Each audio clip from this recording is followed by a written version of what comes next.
এই 7টা গোপন কথা যদি কাউকে বলে ফেলো তাহলে নিজেই নিজের স্বপ্ন ধ্বংস করবে। আর বড়লোকরা ওরা চুপচাপ এসব কথা মেনেই চলে। তুমি যদি সত্যি জীবনে সফল হতে চাও, যদি চাও একদিন প্রচুর টাকা থাকবে, হবে নাম, পরিচিতি, তবে এই কথাগুলো মনে রেখো। কিছু জিনিস আছে যা যদি তুমি অন্যকে বলে দাও তাহলে তোমার স্বপ্ন ধ্বংস হয়ে যাবে। এই জিনিসগুলো এতটাই গুরুত্বপূর্ণ যা সব বড়লোকরা নীরবে মেনে চলে। আজ জানবে এমন 7টি রাজ যা কাউকেই বলা উচিত নয়। নাম্বার 1, তোমার আয় কাউকে বলো না। তোমার ইনকাম তোমার জন্য গর্বের বিষয় হতে পারে, কিন্তু অন্যদের চোখে তা হয়ে যায় সুযোগ বা হিংসার কারণ।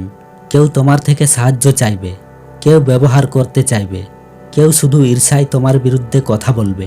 এক ব্যক্তি মাসে 50,000 টাকা রোজগার করতে শুরু করলে কয়েকজন আত্মীয় বন্ধু তার উপর চাপ দিতে শুরু করে। কে বিয়েতে টাকা চাইছে, কে চাকরি, ফলে তার শান্তি নষ্ট হয়ে যায়। তাই ওয়ারেন বাফেট বলেছেন, টাকার সবচেয়ে বড় সুরক্ষা হলো নীরবতা।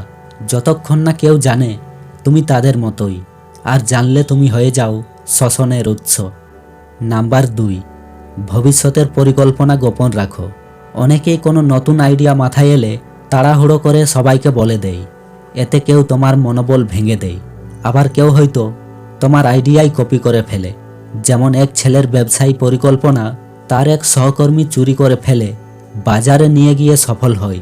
চাণক্য বলেছিলেন, যে ব্যক্তি নিজের পদক্ষেপের প্রচার করে সে প্রায় নিজেরই ফাঁদে পড়ে। তাই যতক্ষণ না তুমি বাস্তবে কিছু করে ফেলছো, কাউকে কিছু বলো না। নাম্বার 3, নিজের স্বপ্ন সবার নয়। তোমার স্বপ্নের গুরুত্ব সবাই বোঝে না। তুমি বললে আমি কোটিপতি হব, মানুষ হাসবে। তুমি বলবে মার্সিডিজ কিনবো, লোকেরা বলবে তোর তো সাইকেলই নেই। কারণ তারা তোমার বর্তমান দেখে, ভবিষ্যৎ নয়। একজন ছেলে বলেছিল সে নিজস্ব মোবাইল ব্র্যান্ড তৈরি করবে।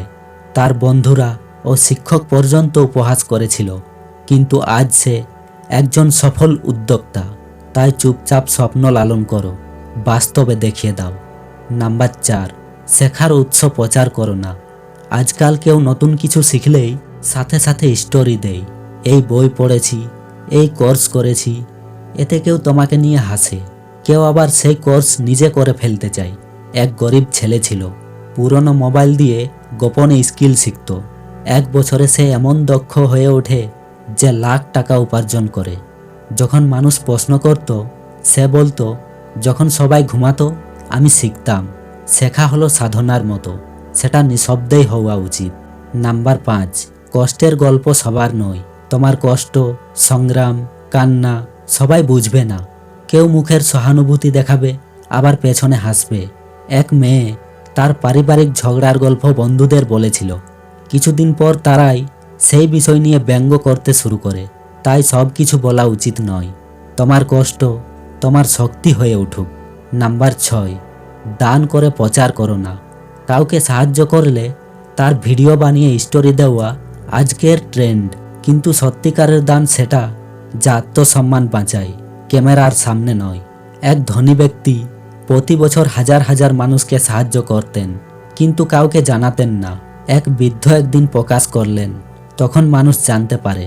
চাণক্য বলেছেন, দান তখনই পূর্ণ দেয় যখন তা অহংকার ছাড়া হয়। নাম্বার 7, বড় লক্ষ্য কারো সাথে শেয়ার করো না। তুমি বললে আমি 5 বছরে কোটিপতি হব, 90% মানুষ তা নিয়ে হাসবে, আর 10% ভেতরে ভেতরে ভয় পাবে। কারণ তারা জানে যদি তুমি সত্যি সফল হও তারা পিছিয়ে পড়বে। তাই অনেকেই তোমার স্বপ্নকে ভেঙে দিতে চাইবে। এক যুবক সবাইকে বলেছিল সে একটি অ্যাপ তৈরি করবে যা লাখো মানুষের জীবন বদলে দেবে। তার বন্ধুরাই তার পথ আটকাতে থাকে, ফলে তার স্বপ্ন অসম্পূর্ণ থেকে যায়। চাণক্য বলেছিলেন, আকাঙ্ক্ষা তখনই নিরাপদ যখন তার নীরবতায় বেড়ে ওঠে। এই 7টি গোপন কথা সব বড় মানুষ মেনে চলে। স্বপ্ন নিজের মধ্যেই রাখো, শেখা গোপনে করো, কষ্টের গল্প সবাইকে বলো না, দান প্রচার করো না, লক্ষ্য প্রকাশ করো না। এই পৃথিবী তোমার সফলতার দিকে নয়, বরং তোমার দুর্বলতার দিকে তাকিয়ে থাকে। তুমি যদি আজ থেকেই এই 7টি কথা গোপন রাখার প্রতিজ্ঞা করো, তবে একদিন সফলতা এমনভাবে কথা বলবে সবাই চুপ হয়ে যাবে। তাই বলো না, কাজ করে দেখাও।